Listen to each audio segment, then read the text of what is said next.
Anak misioner itu untuk orang lain ya, untuk menerima terang cahaya untuk orang lain, agar tidak tersesat di jalan menuju surga atau Tuhan.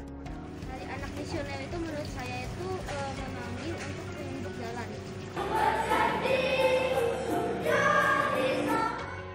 Pada tahun ini, Keuskupan Agung Jakarta secara khusus mengadakan perayaan Hari Anak Misioner pada tanggal 9 Januari 2022 di Seminari Wacana Bakti.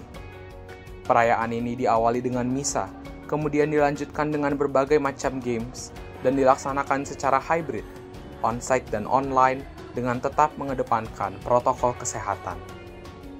Pada perayaan ini, kita diajak untuk menghayati peran anak sebagai misionaris cilik Tuhan Yesus yang dipanggil untuk menjadi penunjuk jalan dan memancarkan sinar terang agar orang-orang tidak tersesat.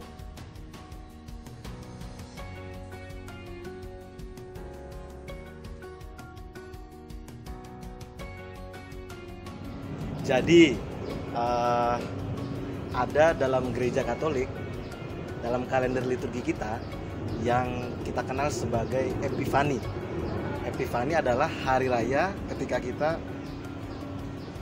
melihat, ketika kita merayakan penampakan Tuhan. Penampakan Tuhan itu kita saksikan ketika bintang menuntun orang-orang Majus, sehingga mereka menemukan jalan bertemu dengan Yesus. Itulah sebenarnya hari di mana kita merayakan hari raya anak misioner, di mana kita memperingatinya dengan tema pada tahun ini itu adalah bintang misioner, bintang pengharapan. Bintang itu kan bersinar ya, bersinar terang. Maka saya tentu saja menghimbau anak-anak muda untuk memancarkan, ya, menyinarkan atau menularkan vibrasi sebagai bintang itu. Bintang misioner, bintang pengharapan. Nah, kita sebagai anak-anak Tuhan, anak-anak misioner, seperti yang kita dengarkan dalam Injil hari ini, ya, kita yakin bahwa seperti yang disabdakan Bapa, bahwa engkaulah anakku yang kukasihi, kepadamulah aku berkenan.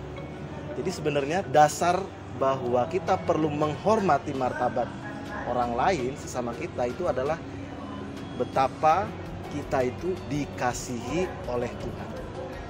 Dan kalau kita sudah sadar bahwa kita dikasihi oleh Tuhan, itu akan mudah dan bahkan membahagiakan untuk mengasihi orang lain. Dan kalau kita sebagai orang Kristiani kan identitas kita, jati diri kita itu adalah kasih, saudara-saudara. Ya, gampang sekali mengasihi itu. Kalau sekarang kita kan berkomunikasi dengan teknologi ya, informasi komunikasi, Instagram, TikTok, ya, Twitter, Facebook, Telegram dan sebagainya itu. Kita kirimkan aja love kepada teman-teman kita. Kalau di Zoom ya, reactions, kirimkan love, kirimkan jempol, support orang lain. Karena apa? Karena komunikasi Kristiani selalu berarti adalah mengasihi. Jadi kalau kamu berkomunikasi tidak untuk mengasihi orang lain, jangan. Kalau nggak nolong, nggak usah ngomong ya. Tapi supportlah, jadilah pribadi-pribadi yang suportif. Dan jangan gunakan media ini untuk menghakimi, membuli dan sebagainya. Karena lagi-lagi Allah adalah kasih, seperti pesan Rasul Yohanes 1 Yohanes 4 ayat 16.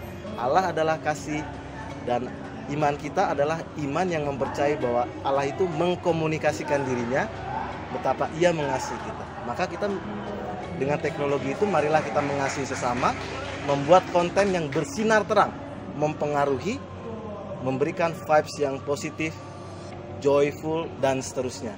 Dan kategorinya sebenarnya anak-anak muda, wartakanlah berita gembira dengan 3. Sebenarnya ini klasik ya dalam teologi atau refleksi iman Katolik, yaitu 1 itu adalah benar ya.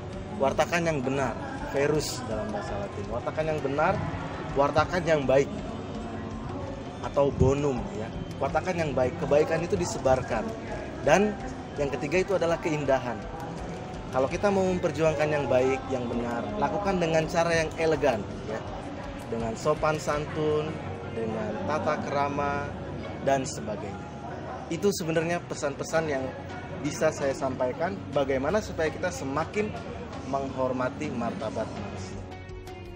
Ya, dasarnya tentu saja dari awal ya, awal dibentuknya kegiatan atau peringatan Hari Anak Misioner yang mencoba untuk membantu anak-anak, baik mereka yang mau memberikan sesuatu kepada teman-temannya maupun juga anak remaja yang butuh perhatian.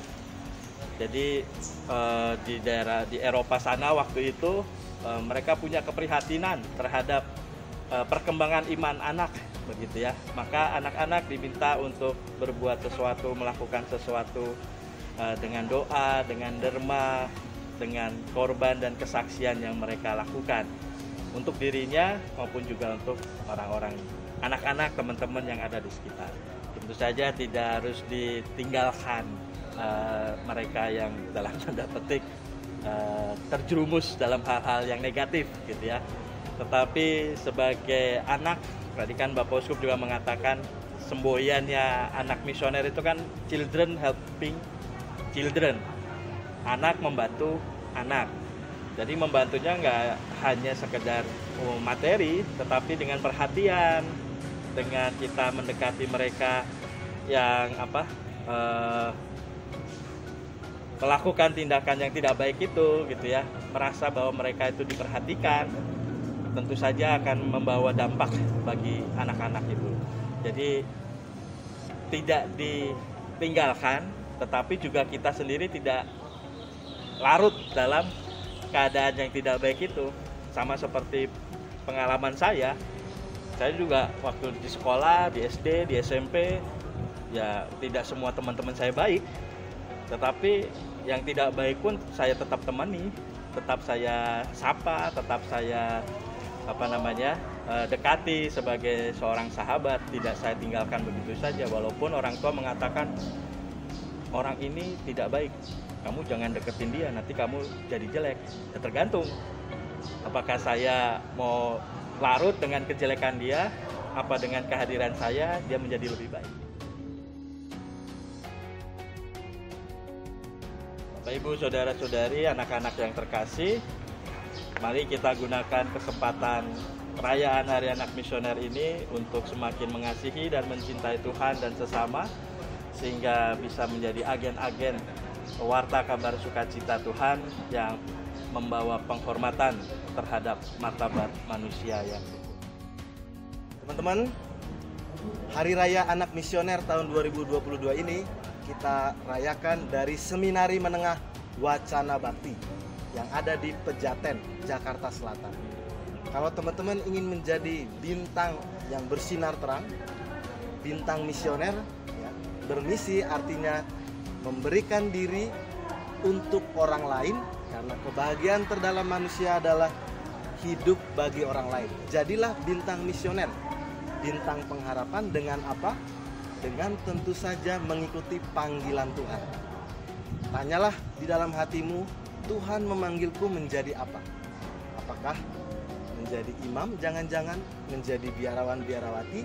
Karena gereja membutuhkanmu, membutuhkan Anda semua untuk membuat pesan Kristiani bahwa Allah mengasihi kita dan berkenan kepada kita semakin bersinar terang, dan orang merasakan bahwa Tuhan memang mengasihi kita. Langsung aja buat kamu-kamu yang lulusan kelas 3 SMP, ya, masuk ke Wacana Bakti, kelas persiapan pertama, gelombang kedua sudah dibuka. Dan untuk yang lulusan SMA, masuk kelas persiapan atas. Kamu-kamu yang kelas 3 SMA atau sederajat SMK dan seterusnya, yuk gabung di Wacana Bakti supaya kita disiapkan, dibina dengan kasih persaudaraan menjadi imam-imam untuk gereja yang kita cintai bersama. Selamat Hari Anak Misioner. Salam bintang misioner, bintang pengharis.